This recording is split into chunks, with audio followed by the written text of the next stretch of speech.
to keep folks focused on whatever task is at hand. Players missing games for reasons having nothing to do with injury? That was not Kobe Bryant. Players collecting paychecks without regards to regular season participation? That was not Kobe Bryant. Players prioritizing any and everything but championships? That was not Kobe Bryant. I'm not surprised. Hit that like button. I'm not surprised at all. I was actually in the gym and they had it on the TV screen, a little TV monitor they had in there, and they had Stephen A. wearing that Kobe, it's like a Kobe tribute jacket. It looked like someone from Canal Street made that. He was sitting up there talking about Kobe and how much he meant to him. And so this was the 2-year anniversary of Kobe Bryant's passing, which, I'll never forget that day and what it was. And it felt like the world just stopped for a few hours, you know what I mean? But he goes about this tribute the wrong way. If you're really serious about paying homage to Kobe Bryant, do so. Don't take that as an opportunity to take shots, personal shots at people you have problems with. This kind of reminds me of when, what's the guy name? He's like the Michael Eric Dyson. Michael Eric Dyson got to speak at Aretha Franklin's funeral, and he spent like half of his speaking time talking about Donald Trump. It's like, bro, you gonna really use her platform? Her family's giving you a platform at her funeral and to speak, and you gonna use that time to talk about Trump? And people fell for it and was clapping and all that. I'm like, man, that was disrespectful. But yeah, Stephen A. basically used Kobe Bryant as a prop so he could go at Kawhi Leonard, Kyrie Irving, his mortal enemies in the NBA. And it's like, I don't expect nothing different. Like I say, he's desperate. First Take is desperate. You've seen the ratings, how they plummeted after they fired Max, went behind Max's back, turned a lot of people upside down on their views on Stephen A. Smith. They doing whatever they can do to get people to watch. They knew they knew this was going to get some traction. You had to know. There's too many people in production. There's too many people for someone not to say, hold up, this ain't right.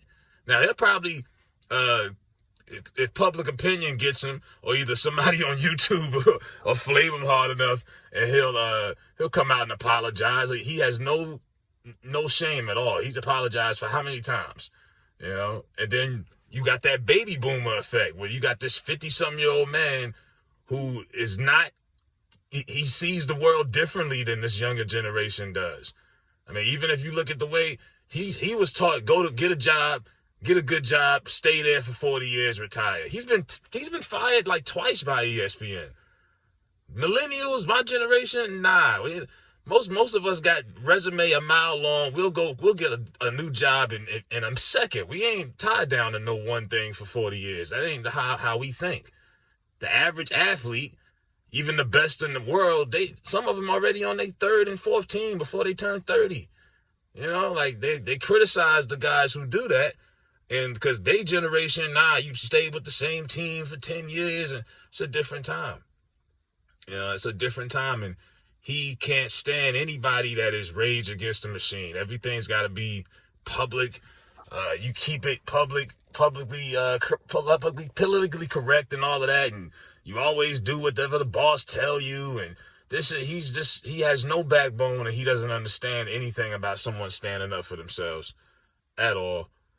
And the fact that he used Kobe to throw, as if Kobe had issues with these guys, which he didn't. How do you even take that if you're one of them cats? Like, what you say? Like, eventually Kyrie got to say something to Stephen A. He got to address him eventually. Like, part of me is like, don't give him the credit. Don't give him the recognition. Don't give him that attention. But nah, somebody got to say something at some point. Like, bro, you doing way too much.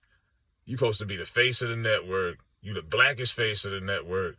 And you stay. It's like, yeah, that's your position. You there to put niggas down. Put your foot on niggas' necks. Say, hell, even in a tribute on Kobe, I'm going to get you niggas. Damn. It's a cold world. But yeah, rest in peace to Kobe, man. It's a shame that he used that for that. But yeah, rest in peace to Kobe Bryant. That was a tragedy in sports, a tragedy period. those other 7 people who passed, and his daughter, excuse me. Yeah, that was Gigi. Really, really sad. And I was trying not to really look into that too much today because it was sad still. So I wasn't even trying to look into it, as I don't believe we should celebrate deaths, anniversaries. We should celebrate their birthdays. You know what I mean? But that's just how it is. Everybody remembers the day you left more than the day you came because they didn't know you when you were born. So, but yeah, that's what Stephen A. did. He's a sucker, though. What do you expect? You know? What do you expect? Now, it'd be interesting to see what he says tomorrow because a lot of people are not feeling this.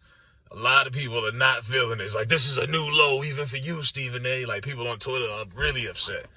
I can't believe you would do this. You lost a fan today. And all of that. Yeah. But that show's tanking. It really is. I tried to watch it because I was home and I wasn't working this week.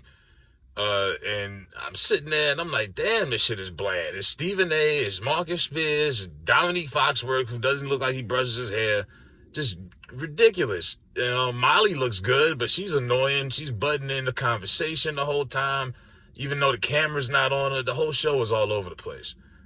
Yeah. So they're scrambling for answers. They got to do what they could do to go viral. And this was an attempt at a viral moment in poor taste at the end of the day. Let me know what y'all think. Hit that thumbs up.